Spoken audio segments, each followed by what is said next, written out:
This news program is proudly brought to you by Smart Start Breakfast Biscuits and Now Biscuits.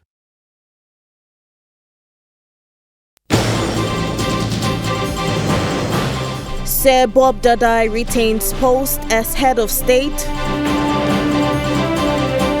More than 7 million kina allocated for school fees. And Parliament passed 2023 National Trade Bill.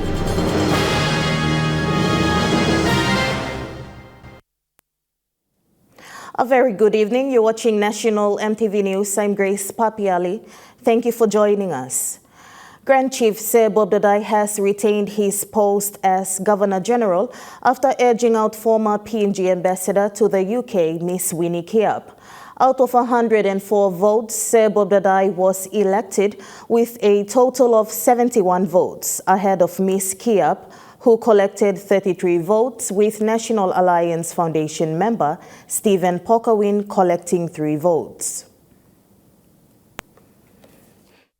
As early as 9 a.m., the public gallery began filling up as the nation watched with earnest during the Parliament sitting today. Prominent in the public gallery was Stephen Pokawin, Dame Meg Taylor, who showed his support beside Miss Winnie Kiap, and the Police Commissioner, David Manning. The first order of business was to see if incumbent Governor General, Grand Chief Sir Bob Dadai, had the numbers to take part in the secret ballot. Over 90 members stood up, showing their support for the incumbent, Sir Bob Dadai. The Parliament clerk and the attendants collected the votes in the secret ballot and tallied the votes and passed it on to Speaker of the National Parliament, Job Pommet, to deliver the result, which saw the elimination of lawyer Stephen Pokawin. Bob Dadai, 69. Mr. Stephen Pokawin, 3. And Miss Winnie Kiap, 31. Honourable members, the candidate with the least number of votes, Mr. Stephen Pokawin, will be excluded from further ballot, and a second ballot shall be held immediately. Following the elimination of Pokawin, the second secret ballot was held, which saw Sir Bob Dadai retain his seat with 71 votes to 33. Deputy Opposition Leader Douglas Tumuriesa was first to convey his congratulations and had this message for Sir Bob Dadai. That you sit down inside of this powerful office, it is your responsibility, Governor General, to remain impartial and be a protector and a guardian of the Constitution of Papua New Guinea. Your election is an election of confidence in this high office. Serve the interest of this great nation, Governor General. Mr. Speaker, let me emphasize that the buck stops with you, Governor General. Prime Minister James Marape then congratulated all those nominated and said in the interest of stability and continuation, it was fitting that Sir Bob Dadai retained his post. Also into this vacancy that was looming, or another opportunity to vote that was looming in our term of Parliament. And right from the start, we had no reason to doubt Sir Bob's impartial standing, Sir Bob's performance as Governor General, and long before Ms. Kiap expressed her intention to run, or long before Mr. Pokawin expressed his interest to put a hand up, already government had taken resolution for continuity and stability. Grand Chief Sir Bob Dadai will serve the nation as Vice-Regal for another 6 years as King Charles III's representative. Rocky Iso, National EMTV News. A total of 7 million kina will be used to subsidize school fees throughout the country. Minister for Education Jimmy Uguro has announced today that 50% of the tuition fees for schools throughout the country has been approved and will be given to schools by next week. He says the government has taken the initiative to help parents not only with tuition fees, but project fees as well. A total of 632 million kina is allocated for tuition fees, while 160 million kina will cater for project fees. Minister Uguro explained the amount warranted to the bank to be given to the schools starting next week. The project fees, as per National Education Board approvals by all sectors, that the education provided for a government to budget 160 million for project fees. I'd like to announce that the TFFS school check of 50%, 360 million, the warrant has been issued. The check will be ready this week, next week. Our schools should now be remitted to their accounts. He made a clarification that these project fees might not be enough to cater for big school projects. Therefore, if schools want to charge additional project fees, they have to get approval from the education boards. Outside of the nominated fees that the education board has approved and we have captured into our budget, must seek the approval of the Department of Education. And also, I made a statement today at Parliament that project fees will not be sufficient for many infrastructures that the schools will build. The government is offloading whatever percentage of project fees that is budgeted through our budget.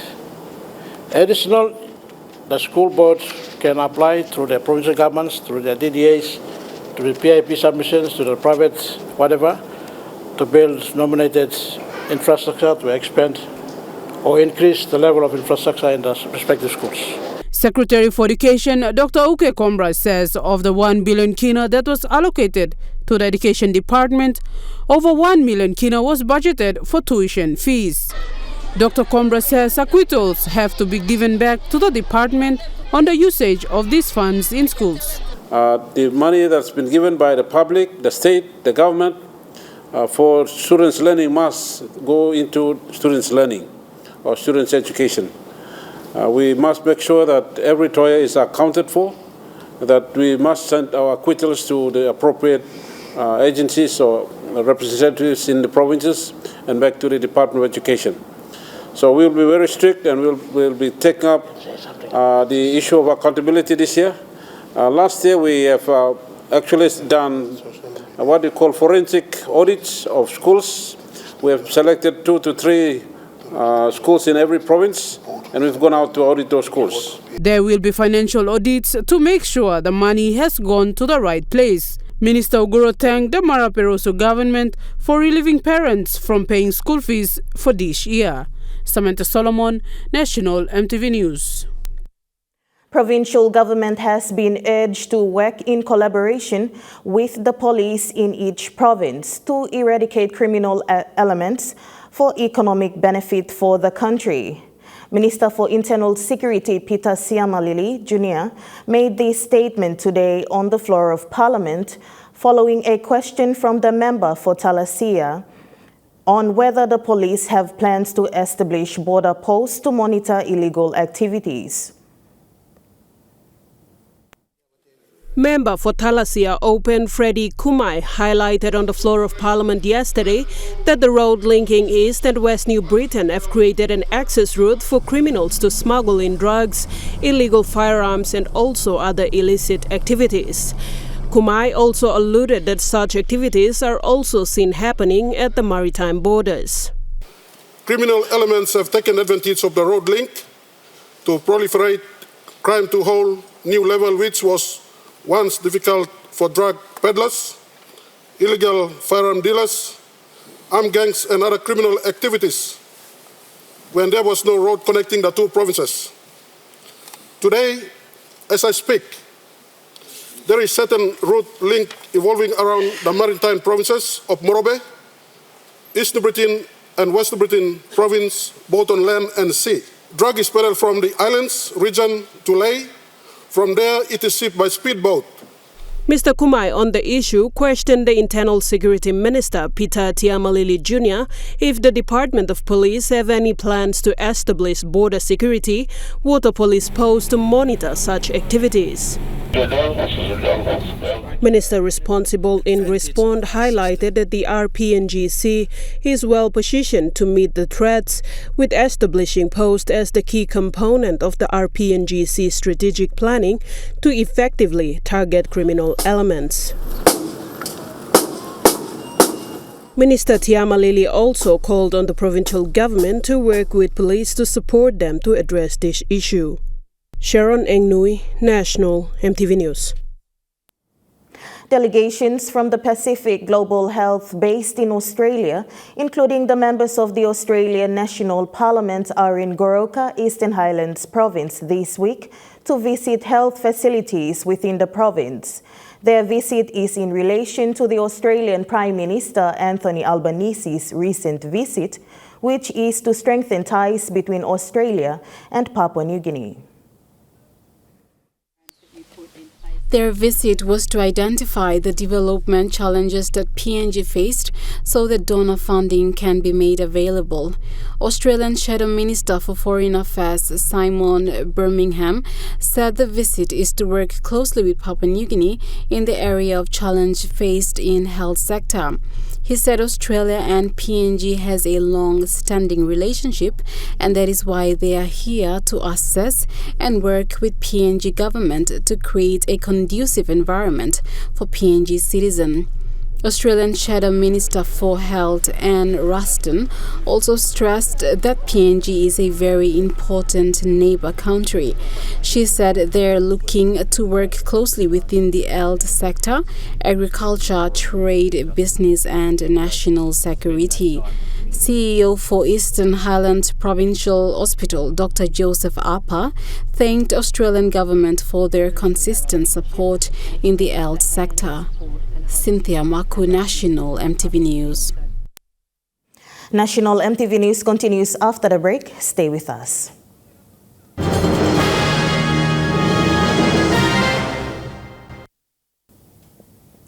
Welcome back to National EMTV News. The Office of the Solicitor General facilitated its first 2023 client outreach program to the Royal Papua New Guinea Constabulary Police Provincial Commanders today at the Gateway Hotel in Port Moresby. Solicitor General Talvasa Tanuvasa and his team introduced their office structure.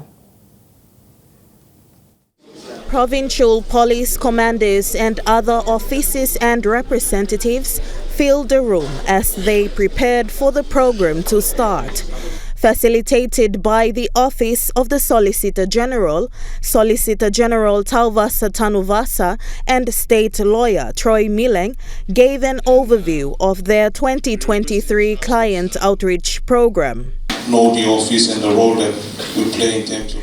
This was basically to give information on the functions of the Office of the Solicitor General and how they work together in bringing the correct documents and information to the state lawyers for representation in court proceedings. The Attorney General, the principal legal advisor. To represent the state of Papua New Guinea, this is of service to the people.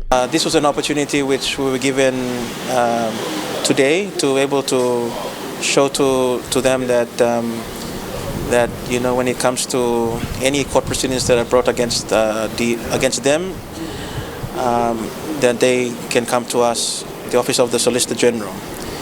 And so it was very important for us to do this presentation so that they understood the role that we play and to ensure that they also help us in relation to claims that are brought against the police. As the law enforcing body, Tanuvasa said that they play a vital role in the laws of the country. The state is not, the independent state of Papua New Guinea is not Waigani only, it's also all of Papua New Guinea. And so for these men who in blue who face the cold face of the issues on the ground from their respective provinces, we want to be able to support them and know that we are there for them and make sure that they also work within the law, because the rule of law is that no one is above the law. And so the importance of the standing orders, the police manual, the circulars that are given from the police commissioner to the deputy police commissioner and down the rank, that they understand their roles and their functions and they do things according to law. Assistant Police Commander Joanne Clarkson thanked the Office of the Solicitor General and said that she was grateful that for the first time in her years of service to the Royal Constabulary, this was the first time such an event eventuated. During question time in Parliament this week, member for Central Bougainville, Father Simon Dumarino, queried the government as to what time exactly the by-election for North Bougainville will be conducted and if that can be fast-tracked. Father Dumarino said the people of North Bougainville need a representative in Parliament as they have been left without a leader for some time now. I hope your protection. Member for Central Bougainville, Father Simon Dumarino, directed this question to the Prime Minister, saying the people of North Bougainville need a leader to represent them. Government got plan now, long make him hold him this election, but not this time, and long end. Number two, he got all funding and staff available to conduct him this election. Number three, when it's the time, number four, in area he go so that it can be conducted. Father Simon queried if the government had any immediate plans to conduct a by-election soon and if funding was available. In response, Prime Minister James Marape said currently there were 3 seats vacant in Parliament. Mr. Speaker, you got 3 plus here, vacant yet long floor of Parliament, North Bougainville, because long passing my long before member. You got also Wiwek, because long passing my long re-elected member, the Honorable late Kevin Isufu, and you got also Siab long Ligam, or what was Lagaib, I think it is redefined as Ligam. CI is stopped vacant because long issue of failed election. The Electoral Commission has been instructed to mobilize its plan. Long working this plan, triple CI, you may conduct him by-election at the very earliest. Thank the member for the question. I will get additional information and release back to the Parliament, to our government caucus, and of course to the country and the people of North. Prime Minister Marape said the Electoral Commission has been instructed to mobilize its plans to fast-track the conducting of these by-elections. However, election petitions have halted the Electoral Commission's plans. Furthermore, Mr. Marape assured Central Bougainville member that he will instruct the Electoral Commission to draw up plans and resources to commence these outstanding by-elections. He said additional information will be released to the government caucus once he is informed, and the people of North Bougainville and other outstanding electorates due for a by-election will be notified in due course accordingly. Lindy Suharupa, National EMTV News.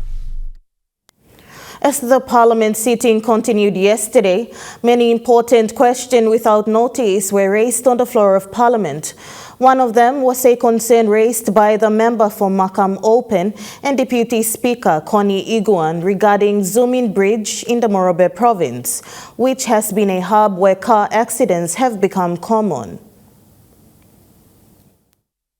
Deputy Speaker and a member for Makam District in Morobe Province raised a concern to the minister responsible for works and highways regarding a bridge that has caused a lot of accidents.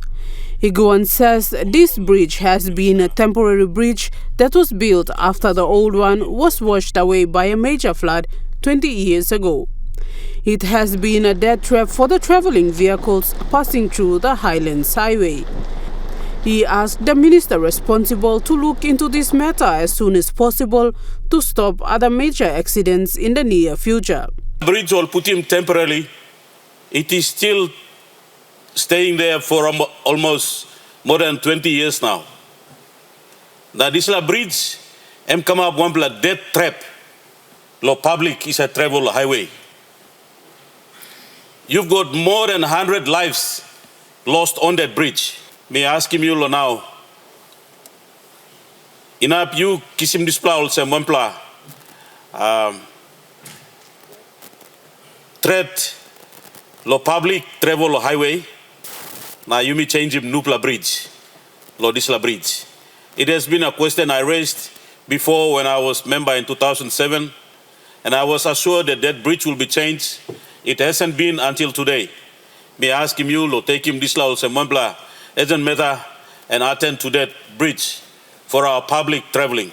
In response, Minister for Works and Highways Solan Mirisam says he will arrange for his department and they will look into it immediately. ADB, he work lo display section 2, one block contractor he work lo section 2, so by me, time only work too long, all bridges too. And by me, talk lo department domi, lo now yet, or same by one block agent, meta bali luruk. Lord Isla Bridge as soon as possible. Minister Mirisam also apologized for the delay and the life that has been lost in that specific location along the Highlands Highway. Samantha Solomon, National EMTV News. Western Highlands Governor Wairapa remains adamant to focus more on improving health services in his province. He revealed his plans for the health sector during an exclusive interview with EMTV recently in Port Moresby. Accessing of better health services within the province of Western Highlands has been an issue ignored for far too long. Patients have been referred to seek medical assistance outside of the province due to the unavailability of reliable equipments to carry out operations. This is about to change as Governor Rapa recently highlighted that a lot of review has been made with a plan in place to create a new board that works to improve health services in the province. Also, we're having problem with our Mount Hagen hospital because of too many population now and all that. But health, I will be seriously looking at the health sector too. There's a lot of things being reviewed now, and we are looking at to have a new board in place. I've talked to the health minister yesterday at the parliament that we were talking about this board. We will try to put some credible people in Papua New Guinea. If some guys, some top guys in Western Highlands province, probably you living in Port Moresby or somewhere, I'm thinking of appointing some of them to the Mount Hagen Hospital board too, because they will come in with reputation, to lift the standard of the hospital. Rapa alluded that he had talks with the current Chief Executive Officer of the Mount Hagen General Hospital, Jane Alden, to purchase equipments to boost services within the hospital. We will try to, I told her that we will try to buy some equipments for the hospital now too, which she is quite happy to do that. And I think there's some bit of grants there that we will try to at least have a couple of machines there that we don't have now. Some machines that they can scan people. Governor Rapa also revealed that mobile vehicles have been donated to the hospital and will be launched soon to provide health services to the people in the village. Mobile vehicle can go around and scan all the mothers.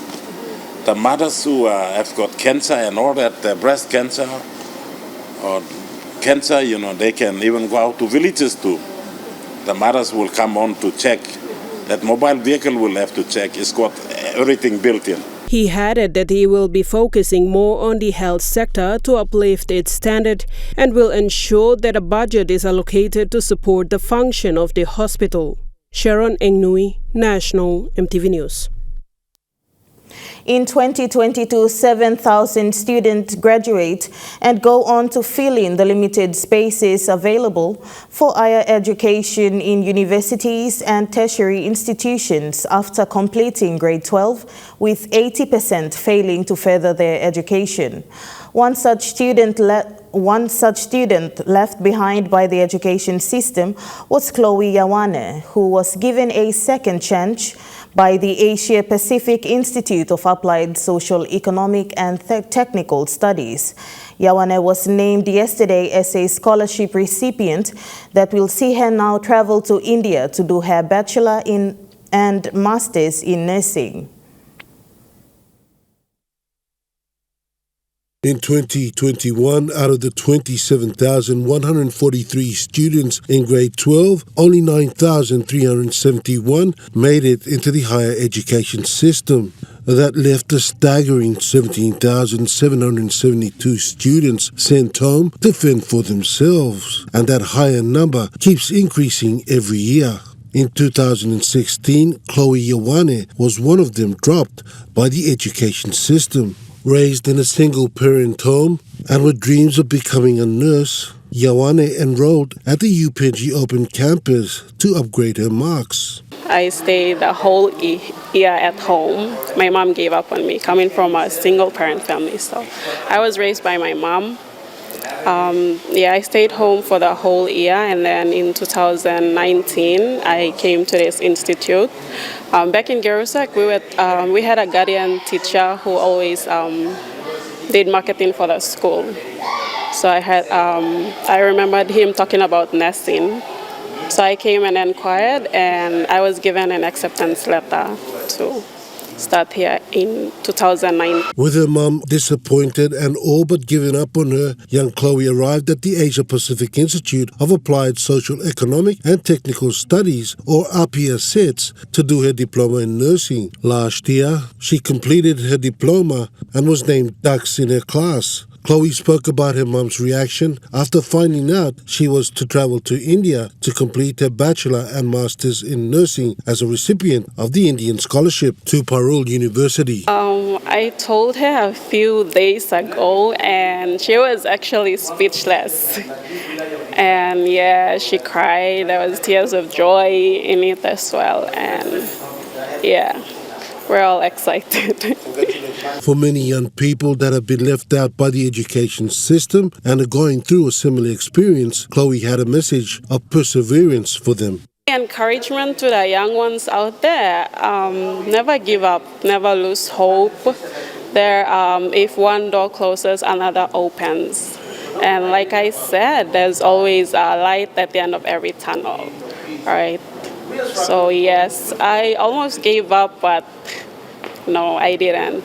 So always look out for opportunities and take it. It will be hard, but once you're in it, you can make it and you can do it. With the number of learning institutions unable to accommodate the growing ranks of students pouring into the secondary and tertiary levels on a yearly basis, the government needs to address this issue. Rocky Iso, National EMTV News. And now looking at the Nest Fund market report, the kina closed unchanged at $0.2840 in the interbank market. At Bank South Pacific, Yokina was buying $0.2765 $0.3948 Australian dollars, $0.2487 euro, and 34.15 Japanese yen. Looking at commodity prices at New York close, gold is trading higher, coffee closed higher, cocoa closed lower, copper closed lower, palm oil closed lower, crude oil is trading lower, and copper closed higher. On the stock market, the Dow Jones closed lower, the ASX 200 is trading higher, the All Ordinaries is trading higher. National EMTV News continues after the break. Stay with us.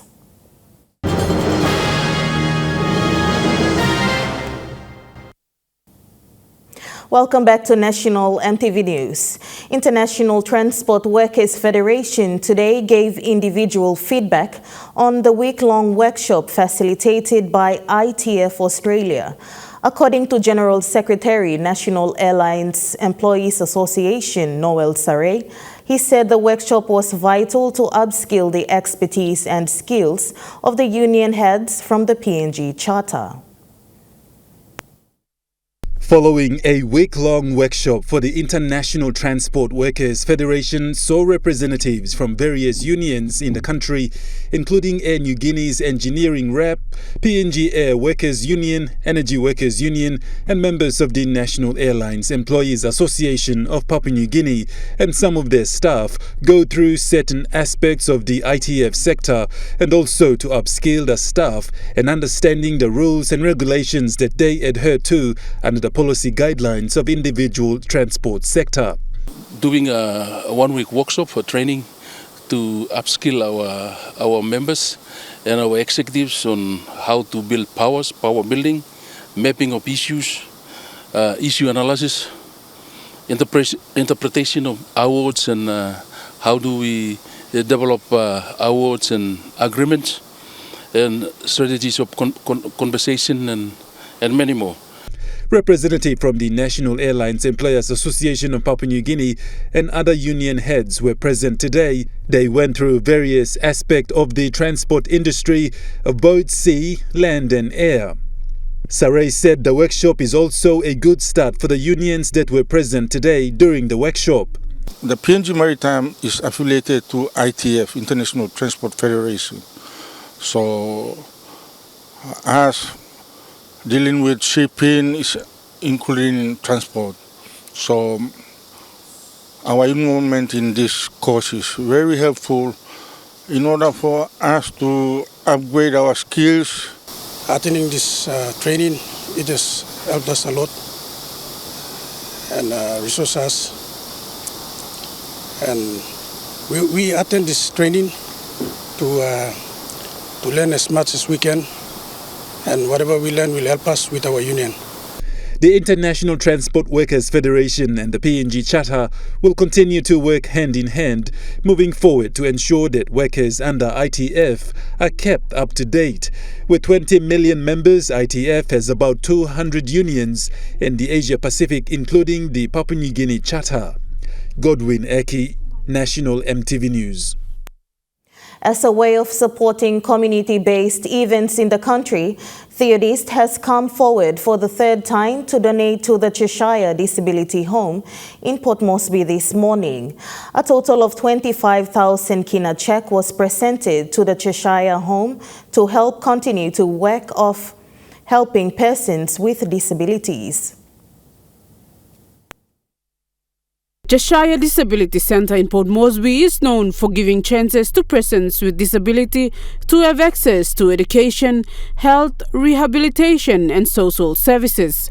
Corporate Development Manager for Theodist, Ryan Pinney, explained that this donation is for a worthy cause, as it is a community-based program. A part of this family who do great work in our community, and this is what we are, one of our aims and what we're proud of doing is giving back to the communities that give a lot, and you guys certainly are making a safe and inclusive home for disabled children and adults. Theodist has been supporting Cheshire Home for the last 3 years and will continue to support them. General Manager for Cheshire Disability Centre, Benson Ahambu, acknowledged Theodist for the timely donation. Ahambu further clarified on how this donation will be used for this year to help persons with disabilities. Focus program areas.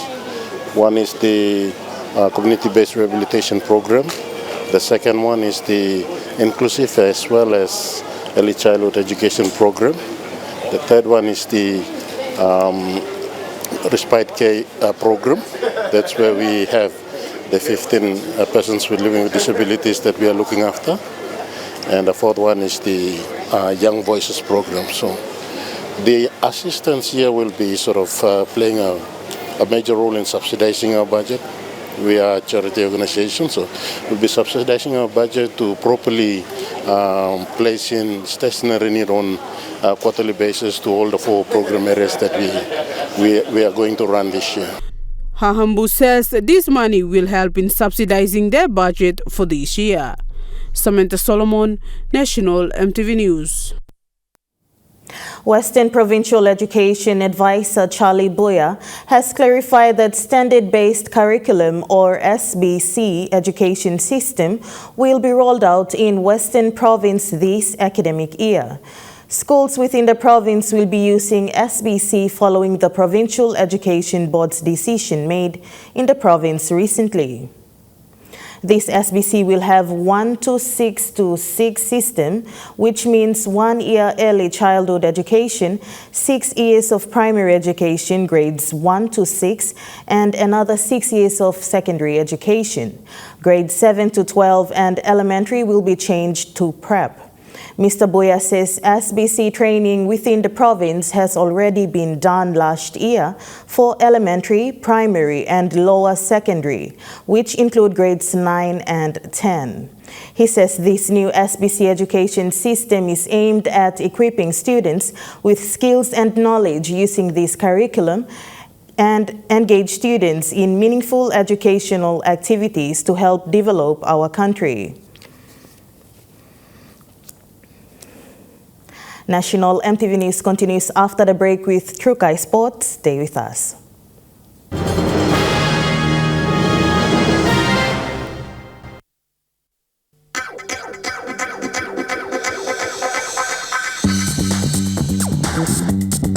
Trukai Sports.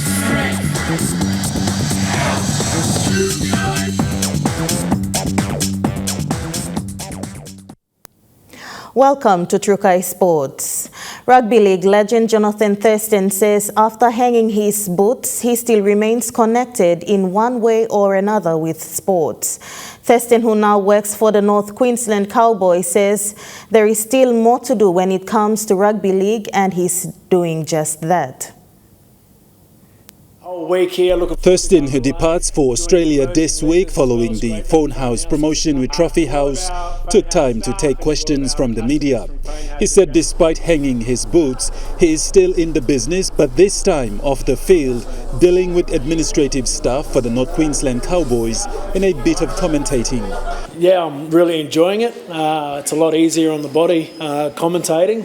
So, yeah, it was exciting to see the Cowboys last year nearly make it to the grand final. So, expecting big things from them this upcoming season. But, yeah, I'm really enjoying my role with Channel 9 and commentating, and keeps me close to the action. I'm either on the sideline or on the panel. Been in the commentary box a couple of times, but, yeah, definitely like it down on the sideline and on the panel. When asked about the Australia's Prime Minister's visit to PNG, Anthony Albanese, and the push to have a representation in the Australian NRL, Thurston had this to say. The Prime Minister of Australia was over here a couple of weeks ago, last week I think it might have been, and mentioned that there's a push for an 18th team to come from PNG. I tried to get something started with the Kumals over here to get into the NRL, but it would be good for that relationship between Australia and PNG to have an NRL side. He said he definitely loves what he is doing now to keep himself busy and as a family man to make time for his family and also to keep his family economically stable moving forward, but rugby league will always have a sport in his heart. Godwin Eki, Trukai Sports.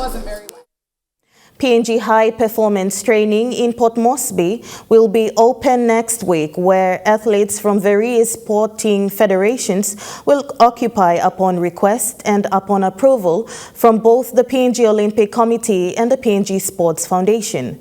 Director for PNG High Performance Cornelius Papau said his team at the High Performance Center are ready to welcome the athletes.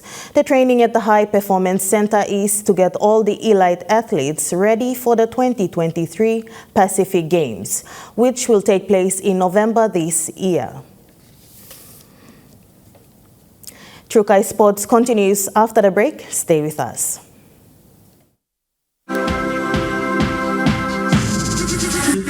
Trukai Sports. You're watching Trukai Sports. Moving on to overseas sports. In tennis, Thanasi Kokinakis has booked his spot in the second round in minutes. His metal hip, it's insane what he did. Now, how has he recovered? Has Andy Murray been living in an ice bath since then? I really hope for his sake that he has. He takes on a very fresh Aussie in Thanasi Kokonakis, also on court today. 3 other Aussies. Kim Birrell takes on Linda Furvitova. Taylor Fritz, you'll have seen him in the Netflix documentary. He faces Aussie Alexei Popyrin. That's on John Cain Arena tonight. And after that, it's the Demonor, Alex Demonor, taking on Adrian Manarino of France. And I am backing the Demon in that one. Now, it would be remiss of me not to mention, Roz, how excited you must be right now, because your favourite player in the world, Dan Evans, is in action against another Frenchman, Jeremy Chardy. He is 2 sets up. He's leading in the third set. This might be a straight sets win, and I am saying that it's all down to how you've inspired him. And that ends True Kai Sports. The Money Plus weather report is next. Stay with us. True Kai Sports.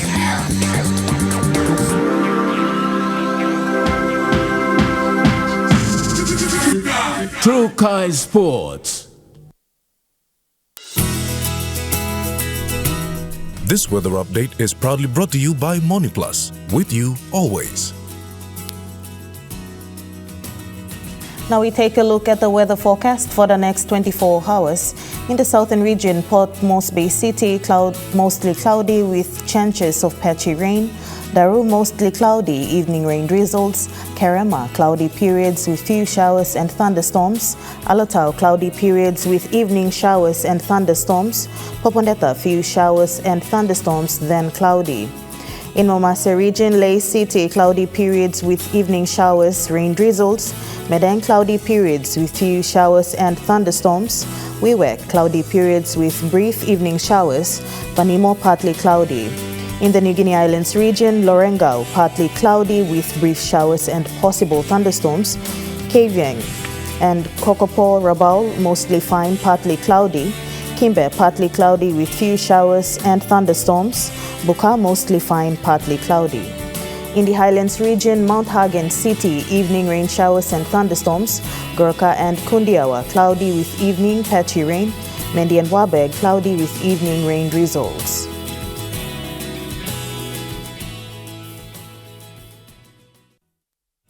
The weather update was proudly brought to you by Money Plus, with you always. Before we go, the National Parliament has passed the legislation for the National Trade Bill 2023 today during Parliament sitting. Minister for International Trade and Investment Richard Maru has delivered the bill on the floor of Parliament. The bill serves to define the functions of the Ministry and the Trade Policy Administration. Papua New Guinea's Vision 2050 is the government's aim to achieve for the country. And by that, new legislations have been passed in the leading up Parliament sessions. Today, a new national trade bill was made possible by the Parliament's vote.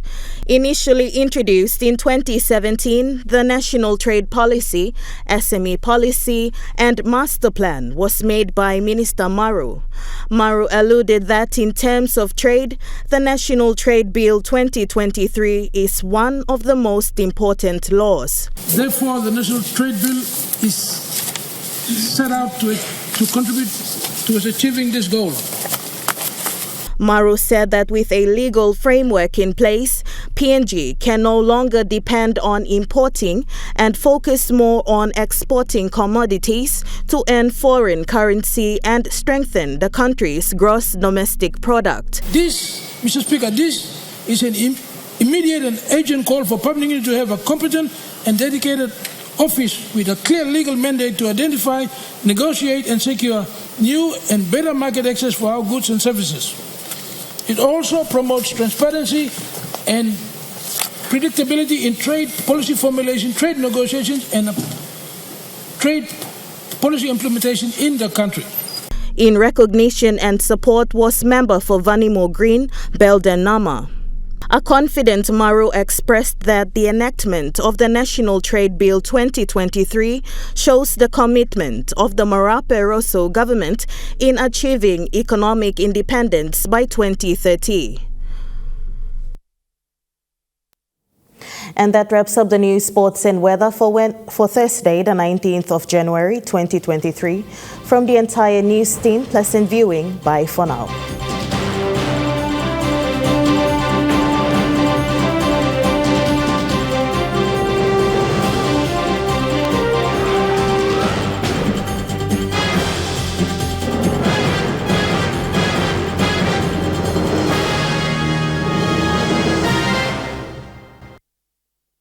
This news program was proudly brought to you by Smart Start breakfast biscuits, and Gold Nuggets.